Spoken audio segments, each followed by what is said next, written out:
नमस्कार मैत्रिणींनो, आज आपण पाहणार आहोत साबुदाणा मिरची भजे कसे बनवायचे. तर हे भजे बनवण्यासाठी मी घेतलेलं साहित्य, हे साबुदाणा 1 वाटी आणि 1 उकडून घेतलेला बटाटा, शेंगदाण्याचा कूट आणि हिरवी मिरची. तर हिरवी मिरची मी इथं मधातून अशी चिरून घेतलेली आहे. तर ही मिरचीची इथं मी चवीपुरतं मीठ घेतलेलं आहे. आणि आता ही मिरची आपण मधातून कट केलेली आहे. ह्या मिरचीमध्ये आपल्याला मीठ भरायचं. तर अशा पद्धतीने आपण सगळ्या मिरच्याला मीठ भरून घेणार आहोत. तर असं व्यवस्थित मीठ भरायचं आणि हे मीठ सगळ्या मिरच्यांना थोडं थोडं भरायचं. अशा पद्धतीने मीठ भरून घ्यायचं.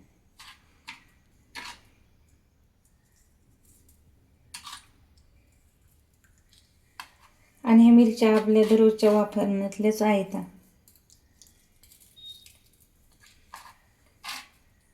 आपल्याला कधी कधी थालीपीठ, साबुदाणा, वरे खायचा खूप कंटाळा येतो. तर आपण हे असं बनवून खाऊ शकतो. तर आता मी इथं हे सगळं मीठ भरून घेतलेलं आहे. नंतर आपल्याला एका पातेल्यात साबुदाणा घ्यायचा. साबुदाणा घेतल्याच्या नंतर उकडलेला बटाटा टाकायचा. 1 बटाटा घेतलेला आहे मी उकडलेला, आणि तो असा चांगला मिक्स करून घ्यायचा साबुदाणा बटाटा.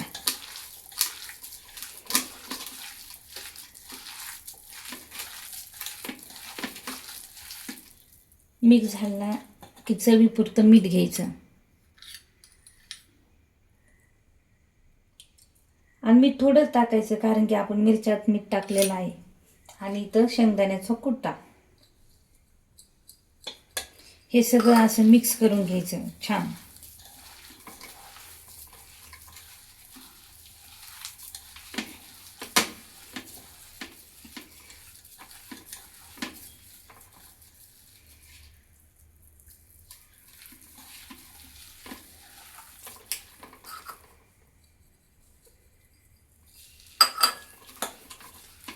आणि हा साबुदाणा ना जास्त मिक्स करायचा, कारण की साबुदाणा साबीत राहिल्याच्या नंतर तेलात टाकल्यावर फुटतो.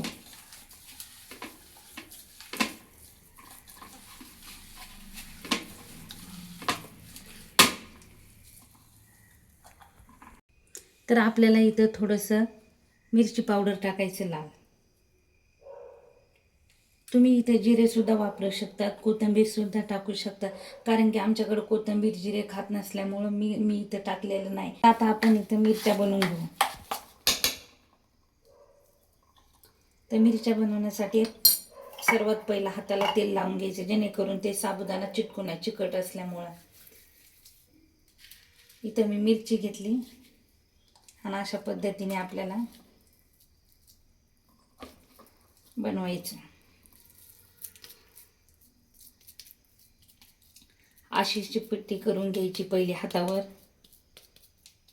आणि नंतर याच्यावर मिरची ठेवायची अशी.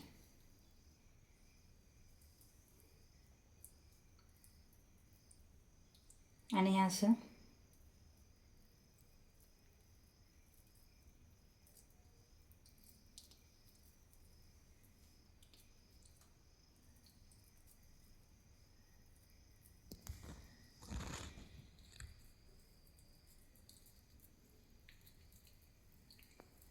बनवून घ्यायची.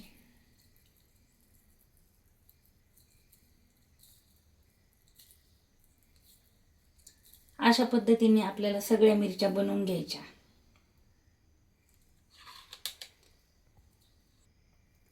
परत आपल्याला अशीच चिपटी करून घ्यायची.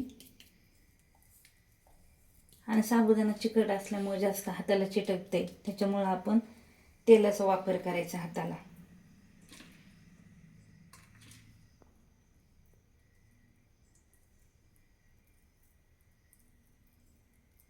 अशा पद्धतीने आपल्याला सगळ्या मिरच्या बनवून घ्यायच्या.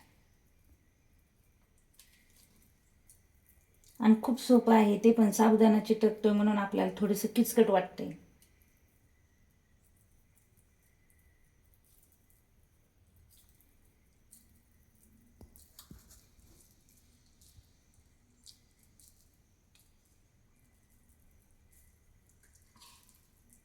किती छान मिरच्या बनवतात बघा.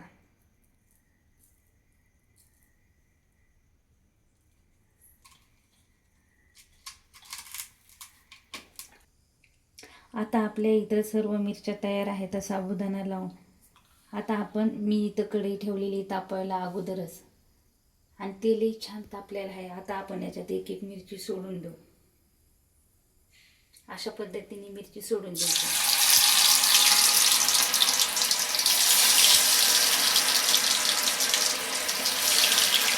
आणि तेल छान तापलेलं असल्यामुळे ते लवकर तयार होईल.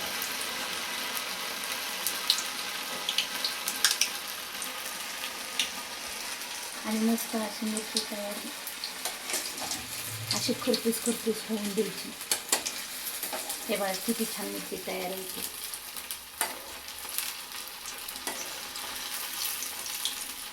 आपल्याला सर्व मिरच्या अशाच पद्धतीने तळून घ्यायच्या. आता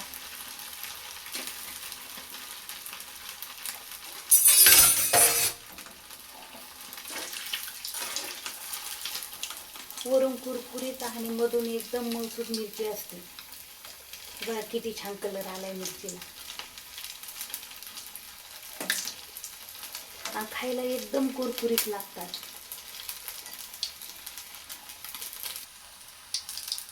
आता छान मिरच्या आपल्या तळलेल्या आहेत, तुम्ही पाहू शकता. ते बघा अशा पद्धतीने आपल्याला सर्व मिरच्या तळून घ्यायच्या. मस्त छान.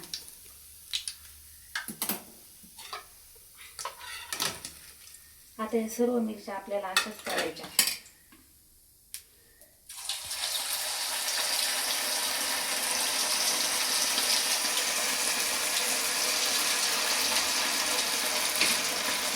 वरून एकदम कुरकुरीत दिसतात, पण मधून खाताना एकदम नरम असतात. पाहू शकता.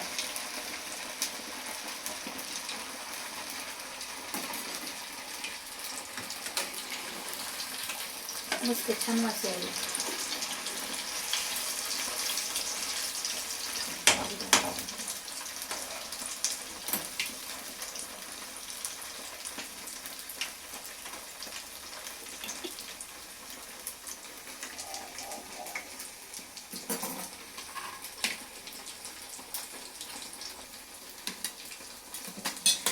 2-3च मिरच्या शिल्लक राहिलेल्या आहेत. तळून होत आलेल्या आहेत आपल्या मिरच्या सर्व. त्याच्यासोबत आपण खायला चटणी सुद्धा करू शकतो.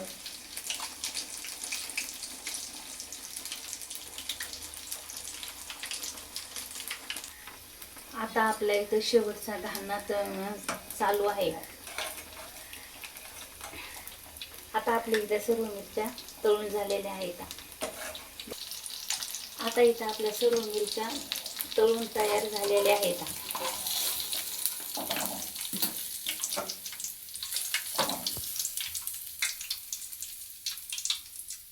अशा पद्धतीने आपल्याला सर्व मिरच्या तळून घ्यायच्या आहेत. मला तर ह्या मिरच्या पाहताना खूपच तोंडाला पाणी सुटायला लागले. मस्त अशा कुरकुरीत मिरच्या आहेत. बघू शकता तुम्ही किती कुरकुरीत झाल्यात वरून. आणि हे तिथे सुद्धा असेच ठेवायचे आपल्याला.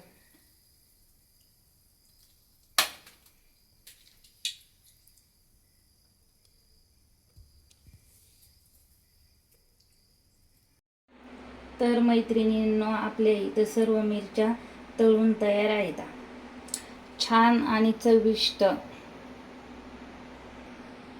कुरकुरीत असेच नवनवीन पदार्थ शिकण्यासाठी आपल्या चॅनलला लाईक, शेअर आणि सबस्क्राईब करायला विसरू नका. तर तुम्हाला ही रेसिपी कशी वाटली कमेंटमध्ये नक्की कळवा. धन्यवाद.